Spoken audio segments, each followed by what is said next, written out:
भक्त शिरोमणि नारद जी का जीवन परिचय। नारद मुनि भारतीय धर्म और संस्कृति के महान ऋषि हैं, जिन्हें देवर्ष की उपाधि प्राप्त है।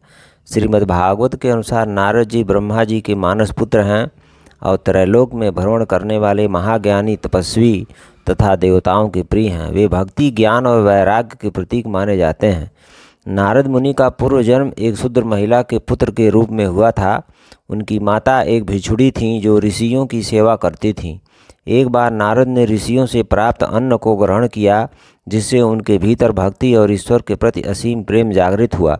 उनकी तपस्या और ईश्वर भक्ति के कारण उन्हें अगले जन्म में ब्रह्मा जी के पुत्र के रूप में जन्म लेने का वरदान प्राप्त हुआ।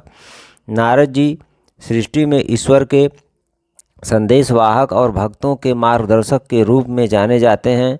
वे भगवान विष्णु के अनन्य भक्त हैं और हमेशा नारायण नारायण का जप करते रहते हैं। उनका मुख्य उद्देश्य जीवों की भक्ति के मार्ग पर असर करना है। उन्होंने ही श्रीमद् भागवत के ज्ञान को महर्षि वेदव्यास को प्रदान किया। नारद मुनि वीणा वादन में पारंगत थे और उनके संगीत का उद्देश्य भगवान की महिमा का गुणगान करना था। श्रीमद् भागवत में उनका वर्णन एक ऐसे ऋषि के रूप में किया गया है जो सतत भ्रमण करते हुए धर्म, ज्ञान और भक्ति का प्रचार करते हैं। नारद मुनि का जीवन प्रेरणा देता है कि भक्ति, सेवा और ईश्वर के प्रति असीम प्रेम से जीवन में मुक्ति और परमानंद प्राप्त किया जा सकता है। उनका चरित्र धर्म और भक्ति के मार्ग पर चलने की प्रेरणा देता है।